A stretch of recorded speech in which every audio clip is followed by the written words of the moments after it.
Olá, amigos! Estamos aqui hoje para a continuação da leitura do livro Psicologia da Gratidão, do Divaldo Franco, pelo espírito Joana de Ângeles.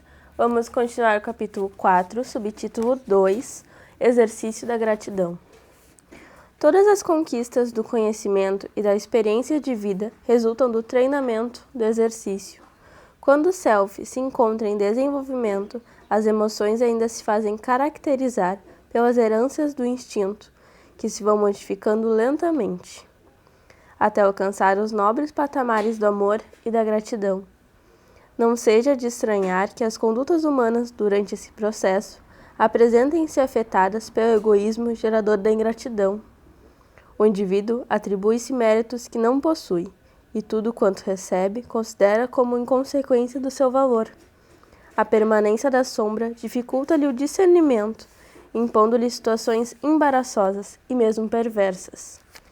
Esse trânsito de curso demorado vai se modificando à medida que as experiências edificantes vão se acumulando como resultado do treinamento, proporcionando lucidez para a compreensão da felicidade após a descoberta do significado existencial.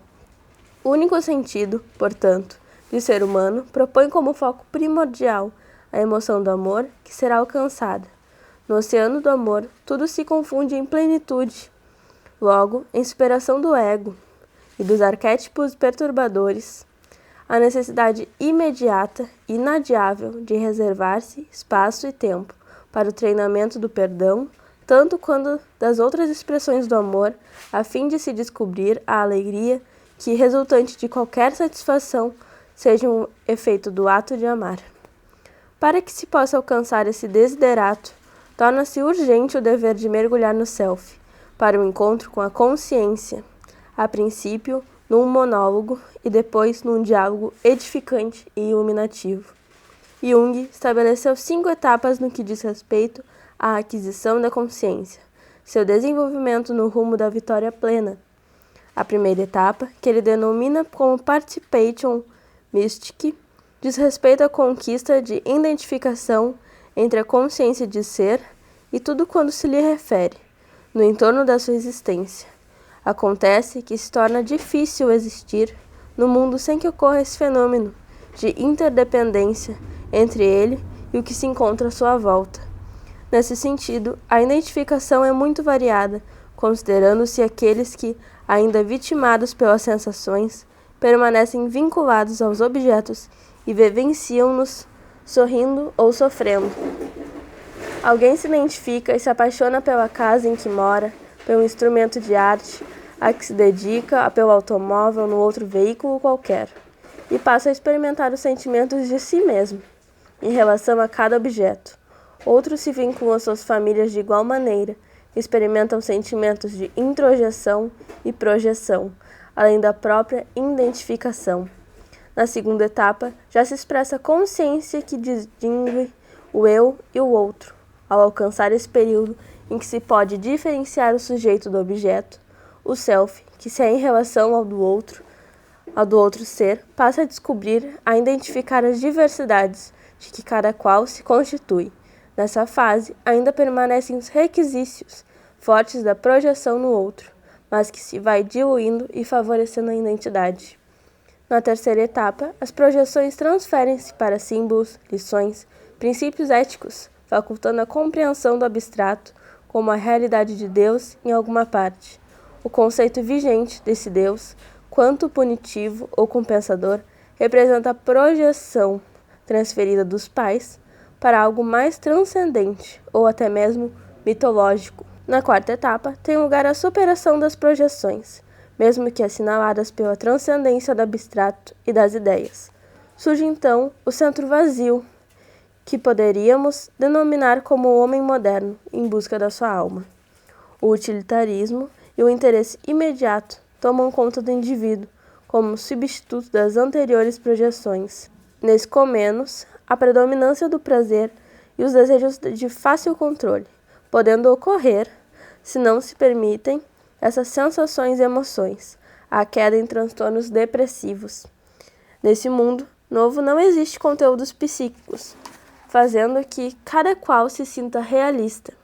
Esse é o modelo em que o ego se sente como o próprio Deus, capaz de fazer e concluir sempre de maneira pessoal a respeito de tudo quanto lhe concerne, selecionando o que é verdadeiro ou não, aquilo que merece consideração ou desprezo.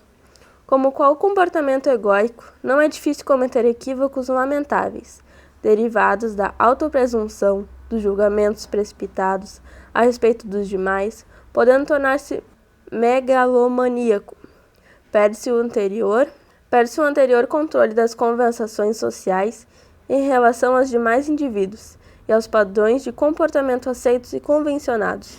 Nem todas as pessoas, no entanto, no desenvolvimento da sua consciência, atingem essa etapa, permanecendo somente nas iniciais.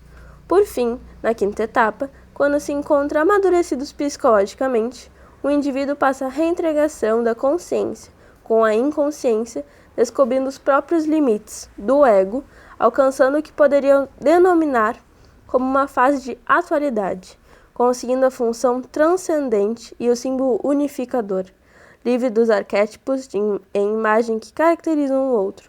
Conforme a experiência da etapa anterior, a quarta identifica os gloriosos poderes do inconsciente.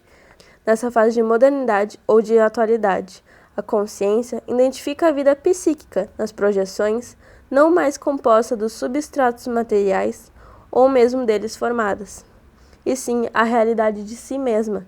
O ensigmestre, no entanto, não se detém aí e há momentos em que ele parece propor mais outras etapas, cabendo nos deter nessas, mais compatíveis com os objetivos do nosso trabalho.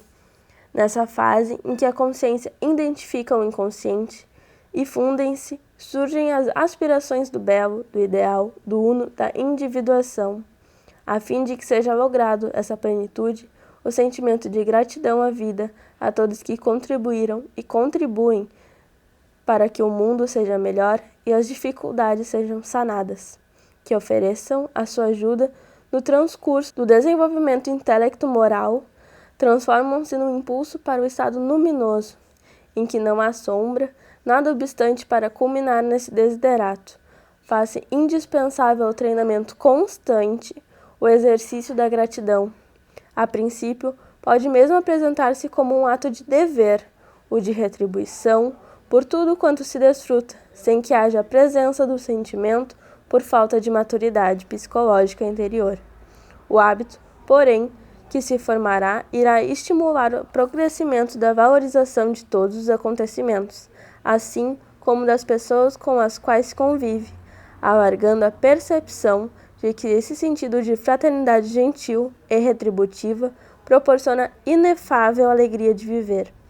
Criado o estímulo gratulatório, tudo assume significado relevante, ensejando melhor entendimento a respeito dos acontecimentos existenciais, mesmo aqueles que se apresentam em forma de sofrimento, isto é, que têm momentâneo caráter afligente ou desagradável, que pode ser superado pelo empenho de ser sutil, de compreender o esforço dos demais na construção do mundo melhor, entender-lhe os fracassos e os insistentes sacrifícios para corrigir-se. Habitualmente, o julgamento a respeito da conduta dos outros, em especial análise quando se trata de questões perturbadoras contra alguém, logo se conclui, de maneira equivocada, por certo, a manifestação da conduta do outro, de quem se lhe faz inamistoso, realizando uma projeção inconsciente dos seus próprios conflitos.